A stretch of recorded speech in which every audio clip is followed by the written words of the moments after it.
시청자 여러분 안녕하십니까. 12월 21일 시사정담 시작하겠습니다. 시청자 여러분, 내일 22일 서울행정법원에서 윤석열 검찰총장에 대한 징계처분 중지, 가처분 신청에 대한 재판이 열립니다.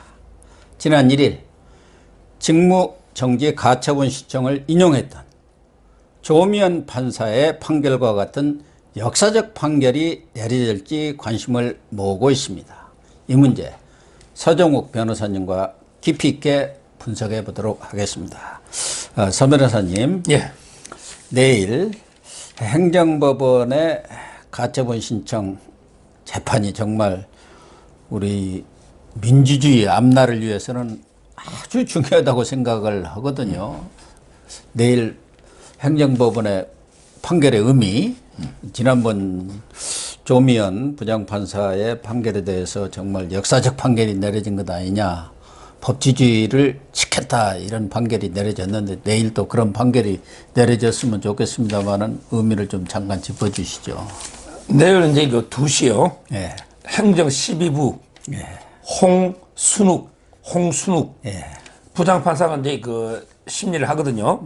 저는 이 판결이 이제 그 세 가지 운명을 좌우한다 봅니다. 아, 그래요? 세 가지 운명. 예. 첫째는 이제 그 윤석열 총장의 운명. 예.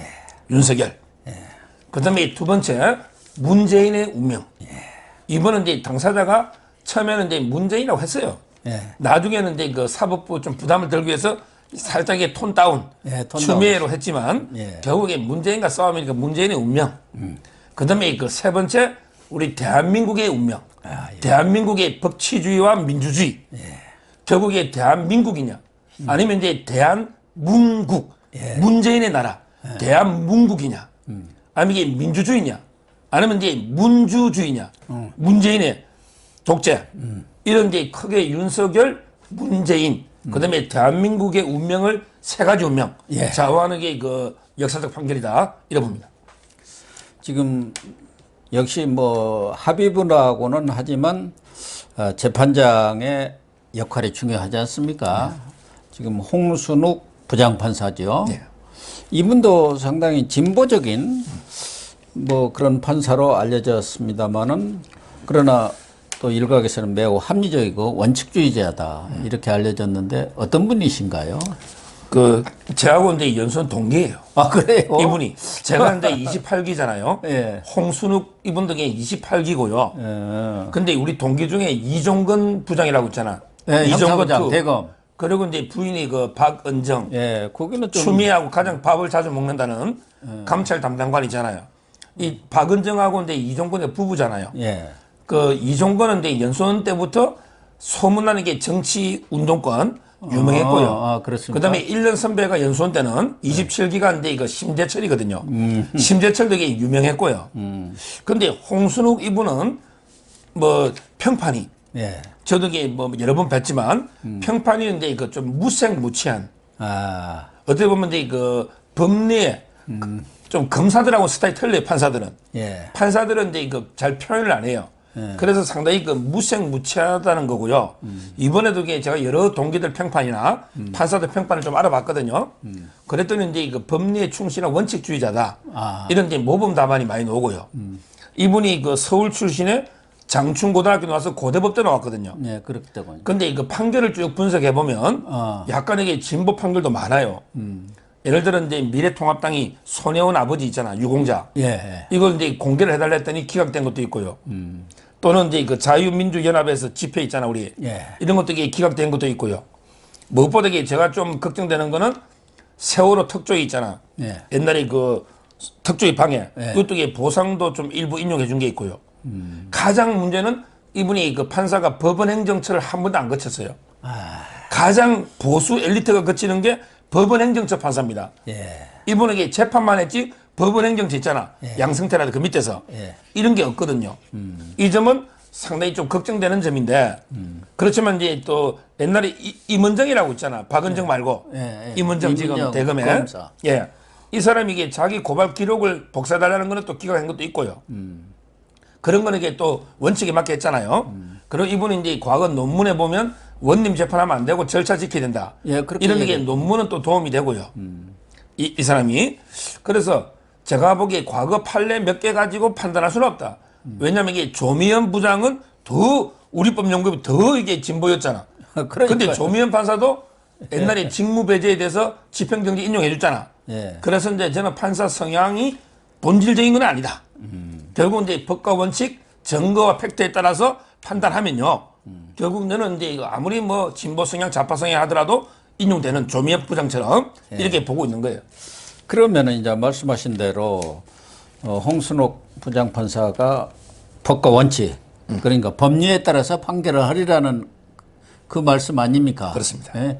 정치적 성향이라든가 이념적 성향은 뭐 다 여러 다양한 생각들이 있을 수 있지만 또 판결을 내용을 보면은 어떤 특정 성향만으로 이렇게 판결을 내린 것은 아니라는 것이고 보면은 그러면 결과적으로 보면은 재판의 인용과 기각에 있어서 가장 지금 현재 중요한 변수가 되는 것들이 무엇이고 그것이 어떻게 될 건지 좀 설명을 해 주셔야 돼요.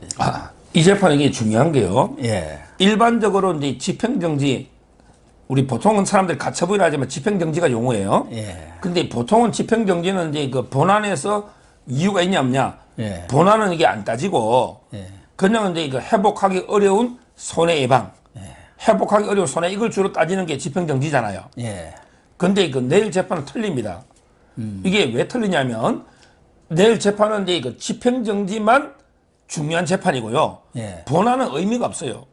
그렇죠. 보세요. 뭐. 집행정지에서 이제 윤석열 총장이 만약에 지면 예. 이미 본안 중에 2개월 정직이 지나버리면 소익이 없잖아요. 그러니까요. 2개월 지나버리면 소송할 필요가 없거든요. 네. 그래서 이제 본안이 의미가 없고요. 또 만약에 윤석열 총장이 이겨버렸잖아요. 예. 이겨버려도 이게 그 나중에 본안이 의미가 없는 게 본안에 가서 다시 2달 정지 본안에서 설령 윤석열 총장이 지더라도 저 문재인 입장에서는 2달 정지를 못 때리잖아. 왜? 임기가 내년 7월에 끝나버려요.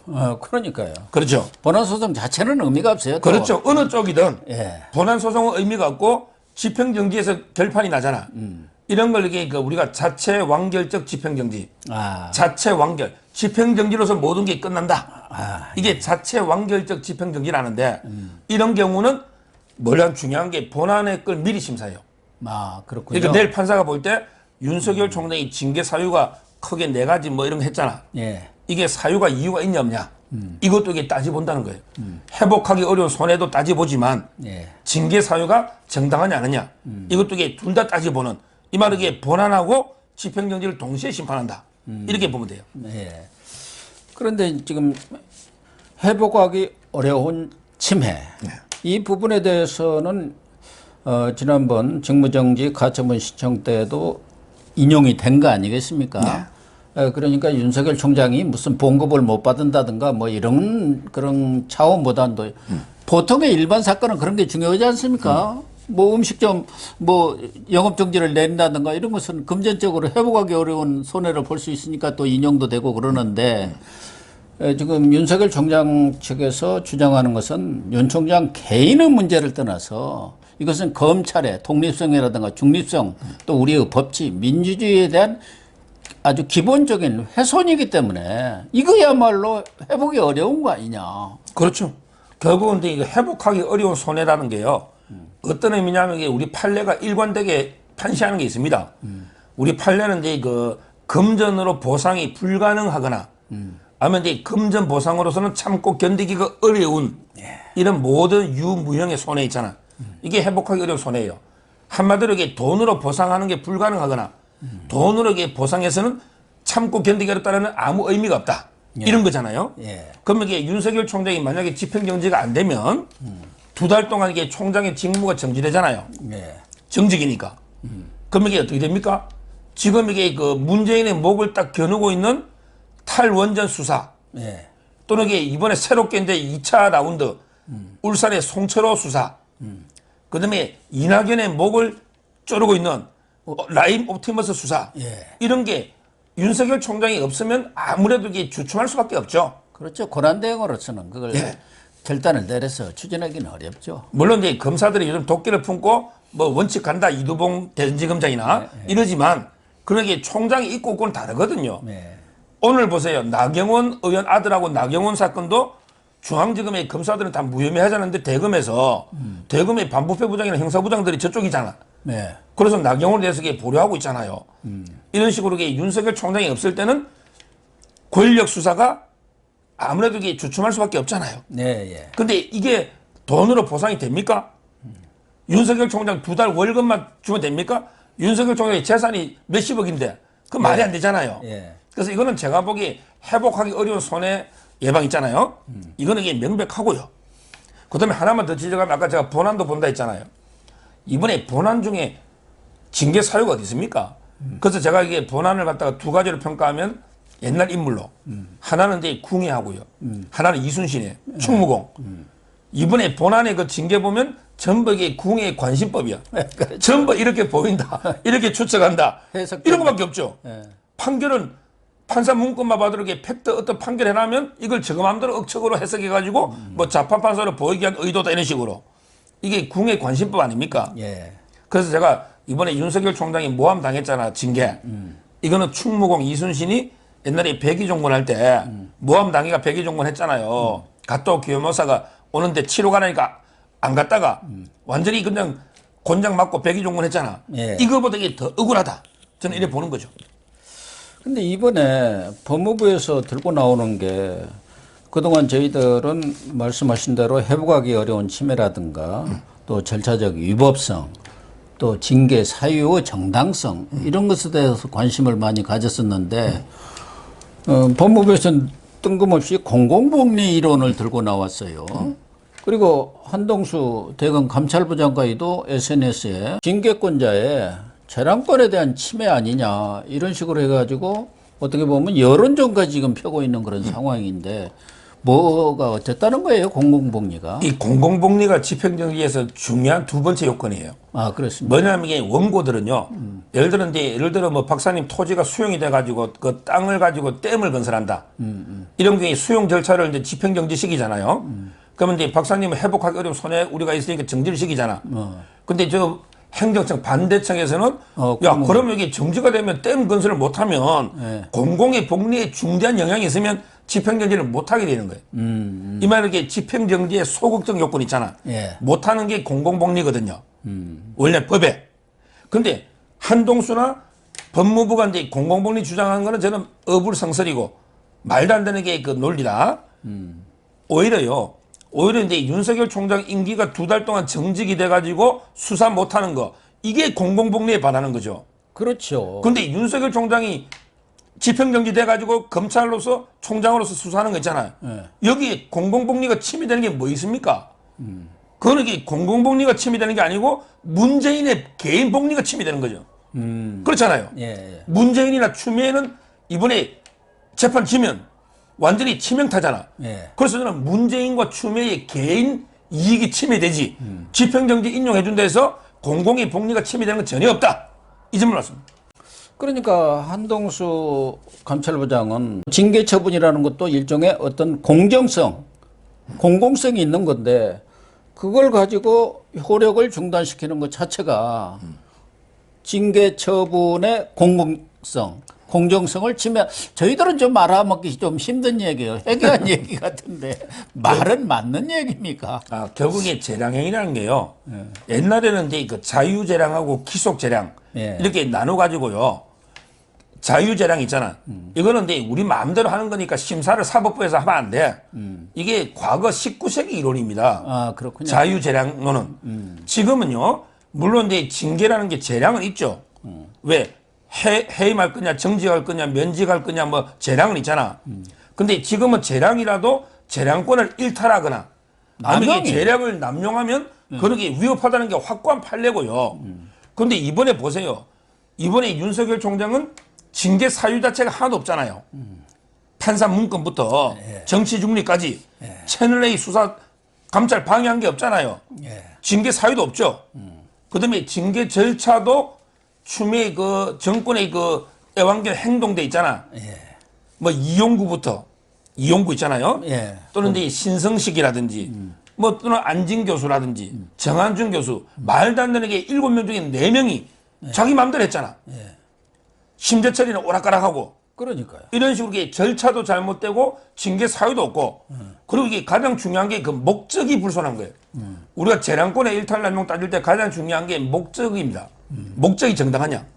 이번에 징계를 왜 했어요? 윤석열 총장이 살아있는 권력을 직진 수사를 해오니까 그러니까. 수사를 막기 위해서 윤석열 총장을 찍어내기 위해서 징계했죠. 예. 그럼 이게 명백한 재량권의 일탈남용이에요. 따라서 저는 한동수나 이런 게 개변으로 국민을 속이려고 호도하지 말고 제가 이게 정확하게 판례를 말씀드리는 거예요. 그래서 결과적으로 이제 내일 판결이 내려지기 때문에 성급하게 애단하기는 좀 어렵습니다만은 지금 서 변호사님 말씀하시는 걸로 봐서는 내용적으로나 절차적으로나 또 회복하기 어려운 침해라든가 이런 여러 측면으로 볼 때 내일 재판이 어떻게 될 것 같습니까? 예상을 좀 해주시죠. 예. 저번에 그 조미연 판사보다요. 지금 이제 홍순욱 판사는요. 아마 이제 그 100배, 1000배 더 압력을 받을 겁니다. 그러겠죠. 대깨문의 압력부터 김명수 대법원장 있잖아. 압력을 이렇게 받을 수밖에 없는 게 옛날하고 좀 다른 게요. 그때는 이제 그 추미애가 개인적으로 직무 배제, 예. 그거는 이게 임시적으로 며칠 하는 거예요. 징계할 때까지. 그 정도잖아요. 근데 이번에는 아무리 이게 그 허울 뿐인 형식적인 잘못된 절차지만 일단 외관상은 징계위원회 절차를 거쳤잖아. 외관상은. 그리고 이제 그 문재인이가 어떻든 보고 재가를 했잖아. 예, 결재를 했죠. 결재했잖아요. 그리고 이게 이번에는 2개월 정지, 해임이나 면직가 했으면 무조건 이깁니다. 해임이나 면직은 너무 가혹하잖아.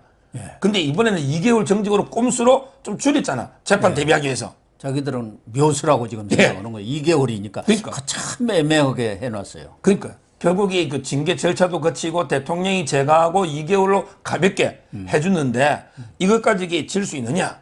뭐 이런 데 논리고요. 그렇지만 제가 보는 거는 이게 그럼 본질이 뭐가 다르냐? 예. 옛날에 조미연 판사도 이런 식으로 이게 2년 임기제 총장을 찍어내면 검찰의 정치의 중립성, 독립성이 몰각된다 했잖아요. 예. 몰각. 그럼 이게 이번에도 저는 2달 동안 정직이 돼버린다. 그럼 이게 검찰의 정치적 중립이나 독립성은 몰각되는 거죠. 사실상 뭐 검찰총장이 역할을 할 수 없고 설사 2개월 후에 복직된다고 하더라도 다시 하더라도 현실적으로 한 5개월 남기는 했습니다만 힘을 쓰겠습니까? 또 뭐 인사 다 해가지고 대검이든 어디든 다 또 현 친문 세력으로 딱 포진해 버릴 텐데. 그리고 이제 그 공수처가 또 있잖아요. 그러면서 이게 2달 동안 정직 식물총장 만들어놨고 공수처 출범시켜 가지고 사건을 이게 다 끌어가 버리면 그럼 이게 우리나라 국익은 어떻게 되느냐 말이죠. 예. 그래서 저는 결론적으로는 이게 그 당위적으로 당연히 이제 집행정지가 인용이 돼야 되고요. 예. 그리고 이제 예상을 해보면 지금 법조인들의 대다수는 제가 객관적으로 봐도 법조인들의 대다수는 돼야 된다. 이런 여론이 많거든요. 지배적인 여론인 것 같아요. 지배적인 여론은 맞고. 그래서 제가 홍순욱 판사가 동기라 했잖아요. 제가 이 판사한테 뭐 동기로서 한마디게 그 격언을 해준다면요. 항상 이게 지금은 판사가 돼가지고 본인이 이게 그 윤석열 총장이나 문재인 판사가 돼가 심판하지만 먼 훗날에 역사가 다시 한번 이게 그 판사들을 심판한다. 예. 역사가 다시 한번 판사들을 심판한다. 이게 제 말이 아니고요. 옛날에 그 니른베르크 재판할 때 2차 대전 후에 예. 그때 전범 재판할 때 미국의 그 로버트 잭슨이라고요. 미국의 수석 검찰관이었어요. 예. 연방헌법재판사인데 판사가 한 말이에요. 지금 이게 우리가 피고인들을 재판하지만 먼 훗날에 역사가 우리를 재판한다. 이걸 저는 이런 사명감을 가지고 너무 이게 떨 필요 없습니다. 대깨문이고 뭐 청와대 압력이고 김명수의 그렇죠. 압력이고 예. 모든 압력을 이겨내고 제대로의 법과 원칙 양심에 따라 당신의 그 헌법과 법관으로서의 직업적 양심에 따라 소신 판결해달라 이 말씀을 드리는 거예요. 정말 그렇게 되기를 기대를 하고요. 만약 재판이 이제 인용이 될 경우 뭐 윤 총장이 복귀하는 것은 당연한 거고 복귀 시즌 2가 되는데 그렇게 될 경우 여러 가지 좀 변화가 있겠죠. 이게 변화가요. 엄청난 거죠. 만약에 그 재판 이겨가지고 복귀하면요. 컴백 시즌 2 아닙니까? 예. 근데 그때 우리가 컴백 시즌 1 때 한번 보세요. 딱 이 법원의 결정이 나자마자 예. 윤석열 총장이 집에 있다가 예. 5시 좀 넘어서 바로 이제 그 출근했잖아요. 예. 근데 지하로 출근한 게 아니고 정문으로 당당하게 와가지고. 그러면서 이게 그 헌법 국민 예. 우리 이야기했잖아요. 그리고 이제 첫 지시가 탈원전 수사 있잖아. 예. 제대로 이게 수사해. 이랬잖아요. 예. 근데 이번에 만약에 저는 또 이게 재판 이겨서 복귀하면요. 예. 오히려 이제 그 완전히 전화위복이 됩니다. 이 말은 이제 징계 없었을 때보다 훨씬 이게 더 탄력을 받는 거예요. 수사 탄력이 예. 없겠죠. 이제 윤석열 총장은 이제 그릴 게 없는 거예요. 대통령이 자기를 2개월 죽였잖아. 근데 법원 통해 살아났으면 저는 이번에 오면요. 어떻게 되느냐면 이게 세 가지를 지시할 것 같아요. 자, 탈원전은 이제 우리가 이제까지 백운규하고 뭐 최이봉이, 예. 최이봉 있잖아. 가스공사 지금은 2명 했잖아. 근데 그 이후에 문미옥이라고 과학기술 보좌관 있잖아. 예, 문미옥. 문미옥. 예. 그다음에 김해애 예. 기후환경비서관이죠. 예. 이런 게 비서관들 치고 그리고 이제 그 위에 뭐 김수현 그리고 이제 그 우리 정하성 있잖아요. 장하성. 장하성. 지금 이제 그 대사 정책실장이었어요. 했잖아요. 당시. 장하성. 이런 식으로 이게 치고 그럼 이게 마지막은 이제 임기 끝나면 문재인까지 몸통 치고 예. 이런 식으로 이게 그 탈원전의 속도를 완전히 붙이고요. 그다음에 그 아까처럼 라임 옵티머스 이게 문제거든요. 문제죠. 이 부분도 이게 제대로 치도록 이낙연까지 이런 식으로 가고요. 그다음에 그 송철호 사건 덕에 이승윤이가 어떻게든 덮으려고 지금 덮고 있잖아. 예. 근데 거기도 이제 남아 있는 사람들 임종석이라든지 이광철 있잖아요. 예. 이런 사람들도 이게 치고요. 그다음에 지금 국정상황실장 이런 식으로 이게 치면서 문재인을 압박하는. 그래서 이제 그 권력형 수사가 급피치를 올리면서 탄력을 받는 이런 이제 결과가 예상되는 거예요. 그렇다고 본다면은 문재인의 레임덕은 말할 것도 없고 추미애는 뭐 더 이상 언급할 가치도 없고요. 문재인으로서도 임기 후반 종반에서 심대한 타격을 받는 거 아닙니까? 사실상 식물 대통령이 되는 거 아닙니까? 식물 총장 만들려다가 그럼요. 결국 그 문재인은 뭐 본인에게 징계를 처음부터 끝까지 본인이 다 이게 주도한 거예요. 그리고 본인에게 추미애가 보고하러 왔을 때 한마디도 안 했다 그랬잖아. 대변인이. 이 말은 이게 묵시적으로 동의, 묵시적 지시한 거잖아요. 그 다음에 마지막에 사인할 때 있잖아, 집행. 이것도 이게 본인은 뭐 재량이 없어가지고 징계위원회 의결 따라 한다 하지만 이런 게 비겁한 무책임함이 어딨냔 말이에요. 아니, 대통령이 어떻게 집행한다고 되어 있으면 집행 안 할 수도 있는 거잖아. 그럼 대통령이 징계를 무조건 해야 된다. 이게 말이 됩니까? 우리 법정신에.